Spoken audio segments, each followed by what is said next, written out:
Hello everyone, Reporter Ryan here for the Lightning Gazette, and I'm here to report on today's Conclave event hosted by Stormwind University. The event will be starting up soon, and it's right here behind the cathedral. We'll be bringing live coverage of it all for those who are unable to make it. Just walking around here, and you can see some people from Stormwind University already here. It's about an hour early.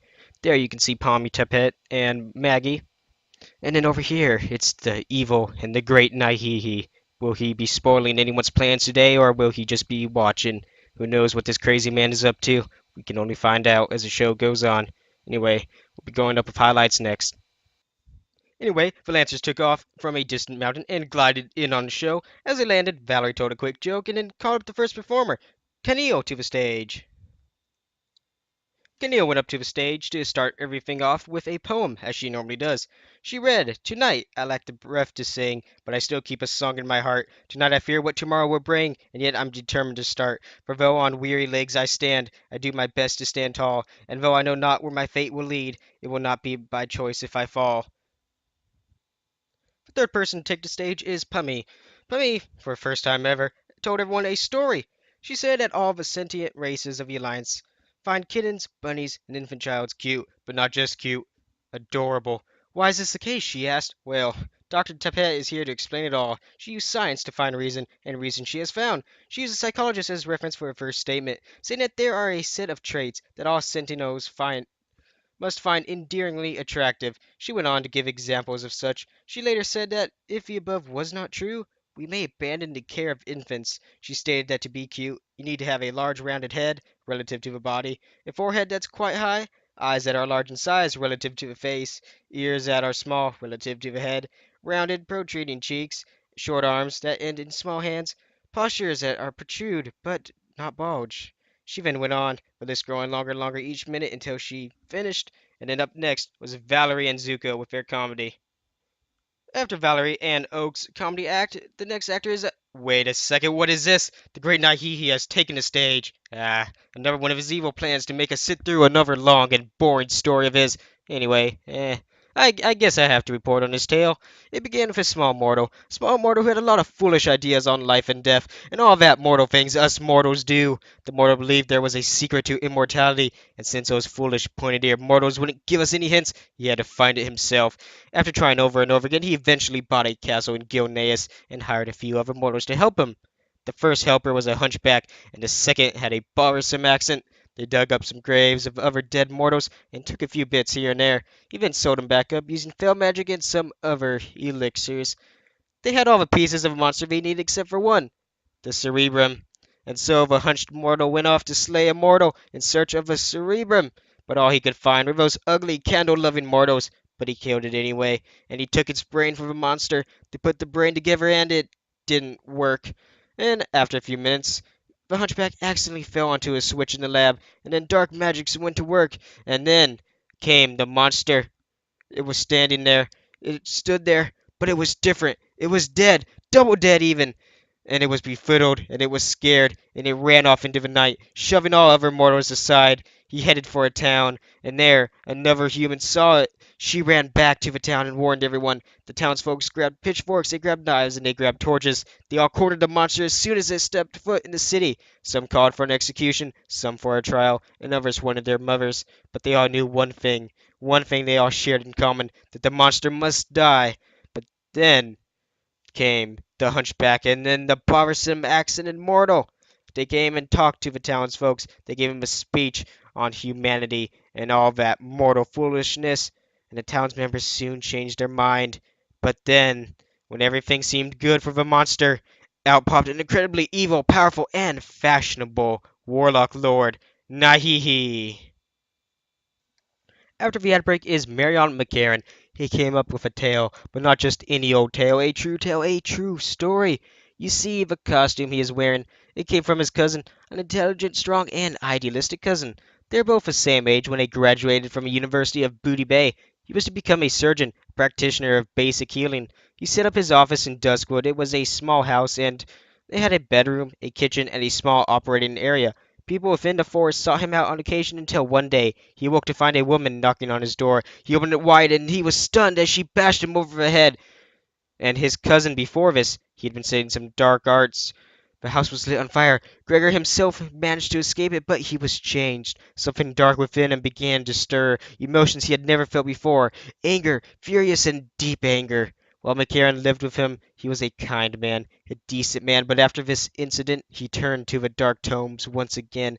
He sewed himself a robe and a mask, and he lit it ablaze, making sure it would burn with an holy glow for as long as it would remain intact. That was when he began to go out at nights. He would go out and hunt and stalk the menaces of the woods, worgans and necromancers, and even other warlocks. And then, Marion just summed up the rest. He said that the man ran about, trying to do rights and wrongs, save folks, and occasionally stopping the corruption of the land. Obviously, when the Stormwind Guard finally stepped in, he was conscripted and shipped out to the Broken War. McCarran then just awkwardly went back to his seat, and thus began the next performer. After Marion McCarran is Kellamar Howard. And I just want to say, everyone, in advance, she performed with a song, and I am not a singer. There's a reason why I chose to be a reporter and avoid the music career. I'm going to try to sing the song as it should be, and by sing, I mean I'm just going to try to read it in a different voice. So keep that in mind. This is a song, not a poem or anything. Anyway, slowly the pen touches paper. In the guidance of the words that you write, memories roll in of the things you once did and who you had shared them with. Is somebody thinking of you? Did I bother telling you this? With the words that cross teeth and jump lips, a poor choice of words in wanting to tell you anything. But their words don't come with ease. There, forever my hurt. Would it really matter if you were to count the days left with your hands, your focus secure, and a love you loved well? Smile, staging photographs, hear and tell. You left the light on. There's a chance I might have tripped, love. You were there to hold on, ignoring the words of your obnoxious little brother. Kill or be killed, spilled the words from your mother. I'll lie awake for a while. I'll leave the light on a while, but you couldn't last a lifetime. Caught between here and a days of it, carving her name across your arm with every wish. It's hit or miss her. I told you so. I measured distance in lines, departing the rest of my life. But you had better things to do. But you had better things to do. A liar, a liar, a liar. If you get put to sleep like an old dog, you're better off. If you get put to sleep, I've been cautious with the words I extend. Allow this year before the word starts to end. Your father's dead. He passed in his sleep. I woke to the sounds of her crying. Your father's dead. He passed in his sleep. Pray for us all, she said. Anyway, after that song, I hope no one ever does a song here again. I can't. I hate singing them. Anyway, Tanistra Haystorm, I probably butchered that name. She went up on the stage and what? Wait a second. It's a witch. Wait. No, it's just another magic trick. Anyway, she needed a volunteer, and so Dreyfus went up. However, he was too tall. Shorter person was needed, and so a volunteer is picked. Basically, a bunch of magic acts were performed and songs were added in the way. It was a pretty cool experience, and to keep this report short, I'm just gonna leave it at that. On to the next performer. Speaking of Dreyfus, he was the next person to take the stage. He told us a tale called Harry Scarely Made Merrily and a Cherry Reculary. Story was full of comedy, jokes here and jokes there. It was quite the funny tale, and one with a pretty good story. Again, like the act before, just gonna leave it at that. Keep this short. He's always good at telling comedy and telling stories. You guys should check out his show, which performs, I think, every Friday at 7 p.m., same time as the Conclave, and it's at the same location. You can come find it for some improv comedy and much more. I highly suggest checking it out if you want to experience his full stories. The final and last person of the Conclave is Romero. He's here to tell us the story of his ancient saga called Blossom. It's a continuation of a previous story that he started at other conclaves, and here it is. 8. Titan's Oath. Inside the path led to a small grove, where a single tree no bigger than a man stood in the center of a tiny stream of water ran from its base.